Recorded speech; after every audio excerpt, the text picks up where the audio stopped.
গাড়িওয়ালা বা manager totally বিষয়টাকে ignore করছে। তারা কিছুই জানে না, তারা কিন্তু আগে থেকে বুঝতে পারছে যে এখানে কিছু একটা ষড়যন্ত্র হবে। দারোয়ানকে ইনশিওর করছে যে হ্যাঁ এখানে একটা ষড়যন্ত্র হবে। দারোয়ান তো এটার সাথে হয়তো জড়িত আছে, এটা সন্দেহজনক।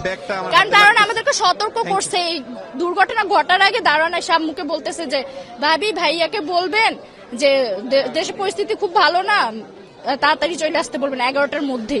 এ কথা বলে সে 2 মিনিটের মধ্যে গেটে তালা লাগাই দেয় 10:40-এর দিকে। আব্বু আয়েশা বাইক নিয়ে এখানে আসছে, সন্ত্রাসীরাও আসছে, ও গেট খুলে নাই। সন্ত্রাসীর ইচ্ছা মতো কোপাইছে, আব্বুর মাল সামানা শেষ সম্বল যা ছিল তার নিয়ে চলে গেছে। 1 লক্ষ টাকা ছিল ক্যাশ নগদ 1 লক্ষ টাকা।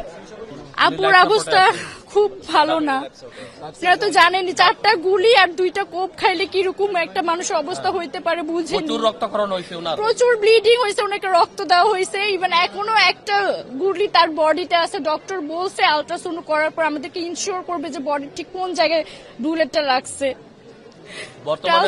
ওনার এখন আলট্রাসাউন্ড করা হয়নি, করবে।